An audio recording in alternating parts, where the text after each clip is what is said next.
Hello friends, welcome back to my channel. আশা করি সবাই ভালো আছো, আমিও খুব ভালো আছি। তাহলে টিনা ভিডিও দিল, কালকে দেয়নি, তার জন্য কিছু মানুষ আমাকে জিজ্ঞাসা করেছে কেন দিল না। তা আমি তো জানা নেই। যাই হোক, আজকের ভিডিও দেখেই বোঝা গেল যে ওর নেটের প্রবলেমটাও সলভ করে ফেলেছে, ওয়াইফাই এসছে বাড়িতে। তাহলে সেই ওয়াইফাইয়ের লাগানো হলো, অবশ্য করেই দাদার ঘরে লাগালো, কারণ ওরা সম্ভবত টিভিতেও ওয়াইফাই কানেকশনটা দিয়েই টিভি দেখবে, মানে নেটের মাধ্যমে টিভি দেখবে। যাই হোক, ওয়াইফাই থাকলে কিন্তু খুব নিশ্চিন্তের ব্যাপার, যাই বল। যদিও ওয়াইফাইও সবসময় ঠিকমতো কাজ করে না, কারণ আমরাও তো ওয়াইফাইয়ের প্রবলেমও ভুগি। লোডশেডিং হলেই তো ওয়াইফাই থাকে না, কাজে ওয়াইফাই তো আর তোমার ইয়ে নয়। সঙ্গে বিনা বলছিল না একটা ইনভার্টার লাগাবে, দেখো সেটা লাগালে যদি কাজ হয়। কারণ সব কিছুর পেছনেই সব কিছু প্রবলেম জুড়ে রয়েছে। কোনোটাই একদম এটা লাগালাম এরপরে আর প্রবলেম হবে না, এটা কিন্তু আমরা বুকে হাত দিয়ে বলতে পারি না। যাই হোক, খুব গরম, কাজেই টিনারা ক্রমাগত প্রচুর প্রচুর আইসক্রিম খায়। আমি দেখি খায়, কিন্তু আমি বলবো এত বাইরের আইসক্রিম না খেতে, কারণ ওই সব আইসক্রিম যেগুলো বিক্রি হয় লোকালি, ওর জলটা আমার জানি কীভাবে কোনোভাবেই বিশ্বাসযোগ্য বলে মনে হয় না। মানে এই সময় গরমে অত্যাধিক পেট খারাপ, ডায়রিয়া হওয়ার একটা চান্স থাকে। সেই জন্য বাইরের আইসক্রিম না খেয়ে অন্তত ব্র্যান্ডেড আইসক্রিম খাও, অথবা সেটাও না খাও। আমরা যেটা বাড়িতে করি ম্যাক্সিমামই ওই স্কোয়াশ দিয়ে আইসক্রিম মেকারে মানে আইসক্রিমের স্ট্যান্ডে যেটা হয় না তোমাদের জুসি আইসক্রিম, বরফের আইসক্রিম যেটাকে বলে, সেটাকে বানিয়ে আমরা মাঝে মধ্যে খাই। ফ্রুটস দিয়েও বানানো যায়, জুস দিয়েও বানানো যায়, স্কোয়াশ যেটা বলো সেরকমভাবেও করা যায়। তো সেটা তো নিজের ঘরেই করা যায়, সেরকম করে খেলে মনে হয় বেশি হেলদি হয় ব্যাপারটা। বাইরের আইসক্রিমটা আমি ঠিক একটা পছন্দ করি না খুব একটা। হ্যাঁ, অবশ্য করে কোয়ালিটি হেন তেন ওইগুলো ব্যাপারটা আলাদা। যাই হোক, সে কথাটা বাদ দাও, ওদের খায়, কিন্তু এটা দেখে খাওয়াটা ঠিক এতটাও ভালো না। সে 9 মাসে 6 মাসে মাসে একদিন খেলাম তো ঠিক আছে। যাই হোক, গরমে ওরা সত্যিই খুব কাহিল সমস্ত জায়গায়। আজকে দেখো, ওরা তো একটু গ্রাম সাইডেই থাকে, গাছপালার তো অভাব নেই, তাতেই এতটা গরম ওরা ফিল করছে। আর আমাদের শহরে কি অবস্থা, গাছপালা হাতে গুনে চেয়ে চিনতে দেখতে হয়। গাছ কোথায়, বাড়ি আর বাড়ি, ইট আর ইট, তার মধ্যে উঁচু উঁচু বাড়ি, তাতে না ঢোকে হাওয়া, মানে সাংঘাতিক অবস্থা। ফ্ল্যাটগুলো উঁচু ফ্ল্যাট হলে ঠিক আছে, কিন্তু সেগুলোরও যা এখন তোমার কী বলে গাঁথনির অবস্থা, সেই গরমে তো এমনিই মরে যাবে এসি ছাড়া। যাই হোক, এসি যদি ভরসা হয় তাহলে অন্য কাজ আমরা কী করে করবো বলো। রাস্তায়ও বেরোতে হবে, আমাদের দোকানপাটও করতে হবে, অনেক রকম কাজ থাকে সেগুলো করতে হয়, তাহলে সেগুলো তো পেছনে এসি নিয়ে বেরোনো সম্ভব নয়। কাজে এসি সব সমস্যার সমাধান নয়। যখন আমরা রেস্ট নেব তখন হয়তো এসি কাজে লাগলেও লাগতে পারে। হ্যাঁ, অবশ্যই এখন লাগছে, এবং প্রচুর এর বিক্রি। দোকানে বোধহয় গেলে পাখা, এসি, কুলার, ফ্রিজ, মানে যাদের নেই আর কি, একদমই অবশ্য নেই এমন লোক পাওয়া যায় না, অনেকেই ফ্রিজ চেঞ্জ করে। আমি তো এখন দেখি বেশি সব এক্সচেঞ্জ হচ্ছে। যাই হোক, সেটাই হবে পরবর্তীকালে এসির ক্ষেত্রেও তাই হবে। একসময় ফ্রিজটা রেয়ার ছিল, তারপরে এখন এসিটা কিছু কিছু ক্ষেত্রে রেয়ার হয়েছে, কিন্তু এখন তো মনে হয় হাতে গুনে কয়েকটা বাড়ি পাড়ার মধ্যে দেখা যায় হয়তো 2-1টা বাড়িতে এসি নেই, এরকম ব্যাপার। যাই হোক, এসি এখন তোমার আর বলে না দেখানোর জিনিস না, এটা এখন প্রয়োজনীয় জিনিসে পরিণত হয়ে গেছে। মানে এসিটা এখন তোমার লাগবেই। হ্যাঁ, যাই হোক, ওরা গরমে কষ্ট পাচ্ছে দেখে আমারও কষ্ট লাগছে, কিন্তু এসি লাগালে আমার যেটা মনে হয়, আমি নিজের থেকে বলছি, দেখো ওরা বাড়িতে তো অনেকগুলো লোক, অন্তত 3টে ঘরে 3জন ফ্যামিলি থাকে, বাবা মা একটা ঘরে, দাদা বৌদি একটা ঘরে, এখন ওর ঠাকুমা আর টিনা একটা ঘরে, তার মানে 3টে ঘর। তাহলে এসি লাগালে একটা ঘরে এসি লাগানো কখনোই সম্ভব নয়। এইগুলো কিন্তু একটু ভেতরে ভেতরে ভাবতে হয়। হ্যাঁ, আবার 3টে এসিও একসঙ্গে কেনা সম্ভব না। এটা কিন্তু একটা মরালিটির ব্যাপার, এটা চিন্তা করতে হবে। আমি এগুলো ভেবে দেখেছি, সব আমাদের এই প্রবলেমগুলো আমরা ফেস করেছি বলে আমরা জানি। আমাদের বাড়িতে তো 4টে ফ্যামিলি, মানে 4টে যা আর কি, সঙ্গে শ্বশুর, তার মানে আমাদের 5টা ফ্যামিলি 5টা রুমে থাকি ধরে, মানে অ্যাজ এ কথা। তাহলে এসি লাগালে 5টা ঘরেই এসি লাগাতে হবে। আমাদের প্রথম যখন এসি ছিল না তখন এই জন্যই অনেকটা দেরি হয়েছে এসি লাগাতে। মানে সবাই ভাবছে যে এখন দেখো একজনের তো 5টা এসি কেনা সম্ভবই না, এটা ইম্পসিবল ব্যাপার। হ্যাঁ, একজন কিনলেও 2টো কিনতে পারে খুব বেশি হলে। এখন সবার রোজগার সমান হয় না, বা সবার কী বলবো খরচের পরিমাণটাও সমান নয়, কারোর অনেক বেশি খরচ হয় মান্থলি, কারোর অনেক কমে হয়ে যায়। যাই হোক, তাহলে কি করা হলো, একটা সময় কি করা হলো, সব কিছু বসে ডিসাইড করা হলো, এবং যখন আমরা সবাই ক্যাপেবল হলাম না এখন আমরা এসি কিনতে পারবো, প্রত্যেকে ইন্ডিভিজুয়াল পার হেড, তখন ঠিক করা হলো না এবার এসি লাগাবে। এমন নয় যে একজন কিনে এসির হাওয়া খাচ্ছি আর 3জন ভাই খাচ্ছি না, এমন নয়। সবাই এইটুকু স্যাক্রিফাইস করেছিল, তার জন্য আমাদের কোনো সমস্যাই হয়নি, কোনো ইগো প্রবলেম নয়। ইগো প্রবলেম এখানে আসার কথা না, কষ্ট হয় না, কেউ একজন আরামে থাকলে আমি কষ্টে আছি, তারও একটুখানি মনে হবে দেখো আমি এসির হাওয়া খাচ্ছি, ও খেতে পারছে না। যাই হোক, এই যে স্যাক্রিফাইসগুলো ছোটো ছোটো একটা ফ্যামিলিতে থাকলে কিন্তু সবারই করা উচিত। তাই আমাদের হয়তো কীরমভাবে এসি লাগিয়েছে বলো, এক মাসের ডিফারেন্সে মোটামুটি 4-5টা এসি লাগানো হয়ে গেছে, যে যার মতো করে লাগিয়েছে, কেউ কারোটা দিতে হয়নি। এরকম একটা সময় এসে আমরা লাগিয়ে নিয়েছি, কোনো অসুবিধা নেই, এখন দিব্যি আছে।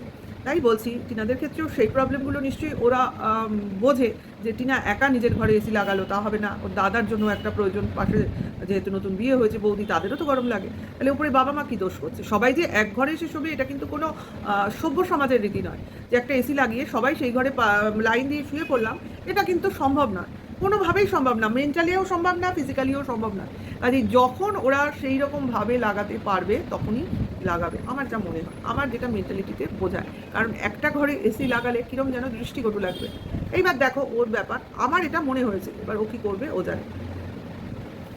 এইবার আসি, ওয়াইফাই তো লাগানো হয়ে গেল, নেক্সট ওরা বেরোলো সন্ধ্যেবেলায় কিছু ওর কাজের উদ্দেশ্যে, অবশ্য করেই পার্সোনাল কাজ, সে কাজগুলো সব আমাদের শেয়ার করার কথাও না। যাই হোক, ও দাদার ফোনের কিছু ডিস্টার্ব হয়েছিল, সেই ফোনের ব্যাপারে গেছিলো, সঙ্গে আরও কিছু কাজ ছিল যেগুলো করেছে, সঙ্গে পার্লার এবং খাবার দাবার কিনে, আবার আইসক্রিম, যাই হোক কিনে বাড়ি এসছে, এবং বাড়িতে এসে মানে মাকে আর কষ্ট করে অনেক রাতে ফিরেছে, রান্নাবান্না করতে হয়নি, ওই দিয়ে রুটি দিয়ে ওদের হয়ে গেছে। যাই হোক, এইটাই হলো ব্যাপার, যে মানুষের কষ্ট ওরা প্রত্যেকে বোঝে, এইটা বুঝতে হয়। এমন নয় আমি সারাদিন ঘুরে আসলাম, ঘুরে এসে আবার গেবে চুপে রান্না করতে শুরু করে দিলাম, এইটা ঠিক না। বাইরেও যেমন ঘুরলাম, আবার বাড়িতে এসে একটু রিল্যাক্সও করলাম, কারণ এখন গরমের অবস্থা। কিন্তু এইখানে আমি যাই হোক, আজকের ব্লগিংয়ে এটাই ছিল, এইটুকুই কথা। হ্যাঁ, ও ঠাকুমার জন্য একটা পটি চেয়ার কিনে এনেছে, খুব ভালো করেছে, বয়স্ক মানুষের এগুলো দরকার হয়, সবসময় কমোড লাগাবে বলেছে সেটা কথা নয়, আজকাল তো ইন্ডিয়ান প্যান্ট পায়ে উঠে যেতেই বসেছে, খুব বাচ্চারাও সেভাবে ইউজ থ্রু নয়, তারপরে বয়স্করা তো পারেই না, আর হয় না এখন আর ইন্ডিয়ান প্যান্ট সেইভাবে চলে না, সে অনেক অনেক আগে ছিল, সবাই সবার মতো। যাই হোক, তার জন্য এখন সমস্যা, মাসখানেকের জন্য যেটা করণীয় সেটাও করলো, একটা চেয়ার কিনে আনলো। যাই হোক, সেটা দিয়ে আপাতত কাজ চালাবে। এবার আসি একটা কিছু অন্যরকম কথায়, যেটা আমি টিনার উদ্দেশ্যে কিছু বলতে চাই। সেটা হলো, দেখো, মানুষের জীবনে প্রবলেম থাকবে, সে সাংসারিক হোক, প্রাইভেট হোক, এগুলো থাকবে।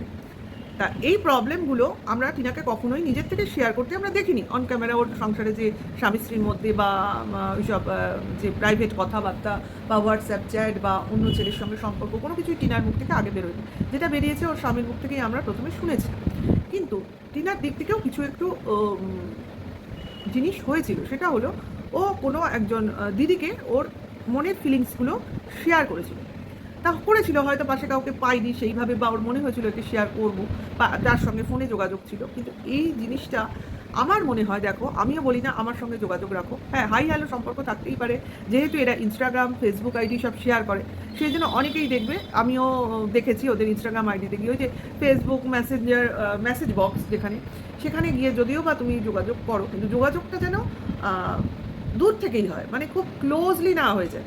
মানে সবার সাথেই তুমি যোগাযোগ রাখতেই পারো, যেহেতু তুমি একটা ফেমাস ফেস বা তুমি একজন ব্লগার, নিশ্চয়ই রাখতে পারো, কিন্তু এমন নয় যে আমার মনের কথা পেটের কথা আমি বাইরে বলে দেবো, সেই জায়গাটা কিন্তু নিজের ঘরের লোককেই সেভাবে দেওয়া যায় না, তো আমরা তো বাইরের লোক, সেভাবে বলা যায় না। খুব বেশি হলে কেউ কাউকে বিপদে পড়লে তখন তার একটু খোঁজ নেওয়ার, যে সে ঠিক আছে নাকি, সেটা একটা অন্য জিনিস, কিন্তু এমন নয় তার মনের কথা জানার জন্য তাকে আমি করবো, বা সে আমাকে তার মনের কথা বিনা কারণেই সব কিছু বিস্তারে বলে দেবে, এই জিনিসটা কিন্তু ভালো না। কারণ মানুষের মন বড়ই বিচিত্র, আজ সে ভালো আছে, সব জিনিসটা সে মনের মধ্যে জমিয়ে রেখেছে, কিন্তু কাল সে তার মনে হবে না যে আমার সঙ্গে যখন তার আর সম্পর্ক নেই, এইবার আমি সেগুলোকে ডিসক্লোজ করে দিই, হতেই পারে, কারণ সবই ভিউজের খেলা, আমরা ওয়াইটি প্ল্যাটফর্মে আছি, ভিউজের জন্য মানুষের মতিভ্রম হতেই পারে। কাজে নিজের বিপদ কিন্তু নিজে না ডাকাই ভালো, নিজে যদি সেফ থাকি তাহলে আমাকে কিন্তু বলার লোক বাড়বে না, কমবে, কারণ আমি কারোর সাথেই যোগাযোগ করছি না, কাজে আমাকে কে কী বলবে। এই ক্ষেত্রে আমি সবসময় স্যান্ডিকে সাপোর্ট করে আসছি, যে কিনা ওর দিক দিয়ে ও সবসময় একটা স্ট্যান্ড পয়েন্ট রেখেছে, যে আমি কোনো ক্রিয়েটারের সঙ্গে সেইভাবে যোগাযোগ করব না, ভিতরের খবর বাইরে বলবো না, হ্যাঁ, হাই হ্যালো সম্পর্ক সেটা অন্য জিনিস। এই জিনিসটা আমি বরাবরই বলি, একটা ডিস্টেন্স মেনটেন করতে, কারণ এরা সবটাই বিজনেস, ব্লগাররাও ব্লগারদের জীবন যেমন শেয়ার করে, তাদের প্রবলেমগুলো দেখায়, সেরকম কন্ট্রোভার্সি ক্রিয়েটাররাও তাদের প্রবলেমগুলো নিয়েই আমরা ভিডিও করি, মানে সবাই কিন্তু ভাইস ভার্সা ঘটছে। কাজে এইখানে কিন্তু একটা দূরত্ব কিন্তু মেনটেন করতেই হয়। হ্যাঁ, ভিডিও টু ভিডিও কন্টেন্ট খুঁজে প্রবলেম দেখে তার চালচলন বুঝে যদি আমরা ভিডিও করি অনুমান ভিত্তিক, সেটা ঠিক আছে, কিন্তু তার বাইরে নয়। আমি ভেতরের খবর, ভেতরের সমস্যা এগুলো বাইরে এনে যে বা যারা করছে বা আগে করতো, এটা আমি কখনোই সাপোর্ট করিনি, এখনও করি না, ভবিষ্যতেও করব না। আর আমি জোর গলায় বলতে পারি আমি নিজেও করব না। এমনও হয়েছে আমার অনেক কমেন্টস বক্সে এসে অনেকে অনেক রকম কথা বলে গেছে এই টিনার সম্পর্কে, মানে টিনার সম্বন্ধে পজিটিভ কথা, যে দিদি এই জিনিসটা আমি দেখেছি, দিদি এই জিনিসটা আমি শুনেছি। কিন্তু আমি তখনই তাকে রিপ্লাই করেছি, ভাই আমি যখন ভিডিওতে দেখিনি, ভাই আমি যখন ভিডিওতে টিনার মুখে শুনিনি, আমি কিন্তু কখনো এগুলো আমার ভিডিওতে বলবো না। কারণ তোমাকে আমি চিনি না, তুমি আমার এখানে কেন বলছো সেটা আমি বুঝতে পারছি না। আর তারপরে তুমি যে সঠিক বলছো সেটারও আমার কাছে কোনো সত্যতা নেই। তাহলে কেন আমি তোমার কথাটা ভিডিওতে বলবো? হ্যাঁ, যখন যেই মুহূর্তে টিনার মুখ দিয়ে সেই কথাটা বেরোবে অবশ্যই আমি সেটা রিপিট করব, কারণ তখন সেটা আমার কাছে প্রুফ আছে। যার হয়ে বলছি বা যার বিরুদ্ধে বলছি সেটা তখন আমি বলতে পারবো না, আমি ওই ভিডিওতে দেখেছি, আমি বলেছি। ঠিক আছে, এইটা বললে আমার মনে হয় না সেভাবে কোনো সমস্যা হয়, কারণ তোমরা দেখাচ্ছ ভাই, আমরা তো বলবো। হ্যাঁ, এইটুকুই আমার বলার ছিল টিনাকে। এইটুকু যদি ও মেনটেন করে তাহলে কারোর কাছে কোনো কথা সেভাবে শুনতে হয় না, কারণ এই কথাগুলোও কিন্তু একটা নেগেটিভ বার্তাই নিয়ে আসে কোনো ব্যক্তির উদ্দেশ্যে। হ্যাঁ, এই যে কথাটা, যে পুরনো জিনিস হেলায় ফেলে দিয়ে নতুন জিনিসের প্রতি আকৃষ্ট হয়, এই কথাটা তো ভালো কথা না। তাহলে মানুষের চরিত্রটা খুব বাজেভাবে এখানে দেখানো হচ্ছে, যে ও পুরনো জিনিসের, টিনা পুরনো জিনিসকে সেভাবে পাত্তা দেয় না, যখনই নতুন কিছু দেখে পুরনো জিনিসকে ছুঁড়ে ফেলে দেয়, এরমভাবে বলতে চাইছে। কিন্তু এটা তো সেটা নয়, এটা কিন্তু সেটা নয়। ও একটা জায়গায় একটা সমস্যায় পড়ে গেছে, সেই সমস্যায় ও যেখানেই মনে করছে যে এ আমাকে সেভাবে সাপোর্ট দিতে পারবে, ও কিন্তু সেটাকেই আঁকড়ে ধরছে। কারণ ওর যে একটা প্রধান সাপোর্ট বা মেইন সাপোর্ট ছিল ওর হাজবেন্ড, সেটাকেও হারিয়ে ফেলেছে। একটা মেয়ে যখন সেই সাপোর্টটা হারিয়ে ফেলে, আর ওর যা বয়স, ও কিন্তু সেইভাবে আর কাউকে বিশ্বাস করতে পারে না বলবো না, সবাইকে ওর তখন মনে হয় যদি এ আমায় বাঁচায়, যদি এ আমাকে সঠিক রাস্তাটা দেখায়। ও তো বোঝাই যাচ্ছে যে একটা হ্যাপাজার্ড লাইফ লিড করছে, সেইভাবে গুছিয়ে উঠতে পারছে না, কতটা সমস্যায় ও রয়েছে। তারপরে তো ছেলের থেকে দূরে একটা মায়ের পক্ষে কতটা কষ্টকর। তারপরে যে রিলেশনটা ও জাস্ট একটা এন্টারটেইন হিসেবে নিয়েছিল হোয়াটসঅ্যাপে, একটা বন্ধুত্বের সম্পর্ক হিসেবে, সে অপরপক্ষ তাকে কীভাবে দেখেছে সেটা দূরের কথা, কিন্তু সেই সম্পর্কটাই তার স্বামী তাকে বুঝতে মানে ভুল বুঝেছে, এবং তারপর তাকে সেটাকে পরকীয়ার নাম দিয়েছে। তারপরেও অভিমানবশত সেই সম্পর্কের মধ্যেই নিজেকে ঢুকে নিজেকে আরও সমস্যার মধ্যে ঢুকিয়ে দিয়েছে। কিন্তু এখন যখন বলছে আমি তার সাথে সম্পর্ক নেই, সেটাও কেউ বিশ্বাস করছে না, এবং সেটা নিয়ে রোজই কোনো না কোনো চ্যানেলে তাকে বলা হচ্ছে না সে মিথ্যে কথা বলছে, তার সাথে সম্পর্ক আছে এরকম ব্যাপারই বলা হচ্ছে। কারণ দেখো, কেউ বিশ্বাস করুক আর না করুক, কাউকে বিশ্বাস করানোর দায় টিনার নেই, কারণ ভবিষ্যতে যেটা হবে সেটা আমরা অন ক্যামেরা দেখতে পারবো। কাজেই এখানেও যারা বলছে তারা ক্যামেরাতে কি দেখতে পাচ্ছে? দেখছে না, উল্টে বলছে। ওই দালাল দিদি, দালাল পিসি, সে বলছে সে নাকি দেখেছে তিনাদের বাড়ির কাছে গিয়ে সেই এস সরকারকে ওদের বাড়িতে ঢুকতে, তার নাকি ভিডিও ফুটেজও তার কাছে আছে। আচ্ছা বলো তো, যারা এরকম হোয়াটসঅ্যাপ চ্যাট রিভিল করে দিতে পারে, নানান বাজে গল্প বলতে পারে, সে কিনা একটা ভিডিও ফুটেজ পাবে আর তারা রেখে দেবে, যেখানে তাদের এখন এত পাওয়ার হাতে সবসময় হাইকোর্ট দেখাচ্ছে, মানে আমরা তো বাঙালকে হাইকোর্ট দেখাচ্ছে অল টাইম, তারা ভিডিও ফুটেজ পাবে আর রেখে দেবে? অন্তত ওয়াইটি প্ল্যাটফর্মে সেগুলোকে বিক্রি করবে না? তাহলে তো ভিউজ এই থেকে ওইখানে উঠে যাবে, তাই না? যেখানে এরা ভিউজের লোভী। তাই বলছি টিনাকে একটু সামলে চলো, এবং আমি মনে করি কোনো ক্রিয়েটার ইনক্লুডিং মি কারোর সাথেই এই হাই হ্যালো ছাড়া যোগাযোগ করো না। আর এখন তো সেটুকুও করার প্রয়োজন নেই। হ্যাঁ, যদি কোনো বিপদ দেখি অবশ্য করি, সেখানে আমাদের উৎকণ্ঠা হয়, তার থেকে জিজ্ঞাসা যে তুমি ভালো আছো তো, ব্যাস। এইটুকুর বাদ দিয়ে আমাদের কিচ্ছু দরকার নেই, কারণ তোমার পাশে একটা ফুল ফ্যামিলি আছে, তারা তোমাকে ঠিকই টেক কেয়ার করবে। ব্যাস, এটুকুই বলার ছিল। এখানে আমার ভিডিওটা শেষ করছি, আবার আসবো নেক্সট আরেকটা নতুন কোনো ভিডিওর সাথে। আর ভিডিও ভালো লাগলে লাইক কমেন্ট শেয়ার করে দিও, এবং অবশ্য করে আমার পাশে থাকো, নেক্সট ভিডিও ওয়েট করো। টাটা, বাই।